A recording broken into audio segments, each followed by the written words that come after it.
नमस्कार. आजच्या या माहितीत अकाउंट्स पेएबल आणि वेंडर पेमेंट व्यवस्थापनावर अचूक नियंत्रण कसं मिळवायचं ते थेट पाहूया. व्हेंडरचे पेमेंटसाठी सतत फोन येत आहेत. याचाच अर्थ आपली पेएबल सिस्टीम पूर्णपणे कोलंबडली आहे. लक्ष देण्याची वेळ आली आहे. योग्य व्यवस्थापनाअभावी बिलांच्या तारखा चुकतात, दुहेरी पेमेंट होतं आणि वेंडरसोबतचे वाद वाढतात. ही खूप मोठी डोकेदुखी ठरते. चुकीच्या पद्धतींमुळे कॅश फ्लोवर प्रचंड ताण येतो. पण जोहो बुक्स सारख्या प्रणालीमुळे पेमेंट्स आणि आर्थिक नियोजन अगदी सुव्यवस्थित होतं. या सगळ्या गोंधळातून बाहेर पडायचंय. मग हे 6 सोपे टप्पे वापरून अकाउंट्स पेएबलवर आपण सहज नियंत्रण मिळवू शकतो.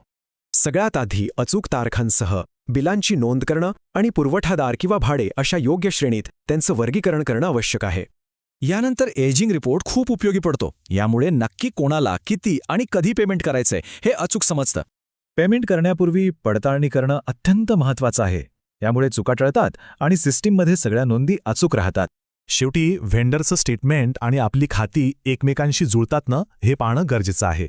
यालाच अचूक ताळमेळ म्हणतात. आता हे उदाहरण पहा.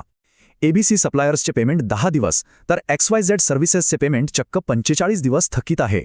इथं स्पष्ट दिसतंय की XYZ खात्यासाठी तातडीनं पेमेंट नियोजन करणं व्यवसायाच्या दृष्टीने आता अनिवार्य झालं आहे.